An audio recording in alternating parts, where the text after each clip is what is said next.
Meniere's disease can leave people with unexpected vertigo attacks and dizziness, fullness, ringing in the ears, vestibular migraines, and other neurological issues.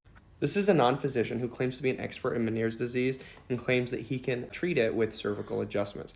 So far, his description of Meniere's disease is pretty accurate. Now, most people go to the ENTs. There's nothing coming up that's wrong in the inner ears. They may say you have some crystals out of alignment, and the Epley maneuver doesn't touch it. You're still left with the dizziness, vertigo, and ringing in the ears. If you're having these symptoms, you absolutely should visit an ENT, and you should rule out things like benign positional vertigo or crystals being loose in your ears. It's a standard workup.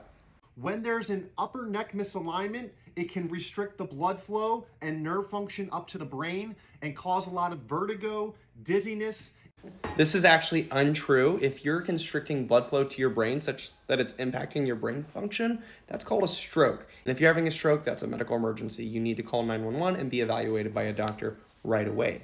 Now, if you're having narrowing of the blood flow, your body actually does a really good job at compensating that, and that's called carotid artery stenosis or something like that. And that can actually be fixed by a carotid endarterectomy, as in we go in there and we relieve the stenosis. If you're having external compression, right, that is also something that could be fixed by a surgeon to remove that compression.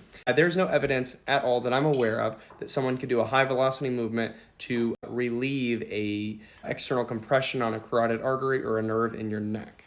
Now, I'm open, to learning. If you have any peer-reviewed evidence to share with me, please let me know. But otherwise, I wouldn't see a chiropractor for my Meniere's disease. I would see a physician.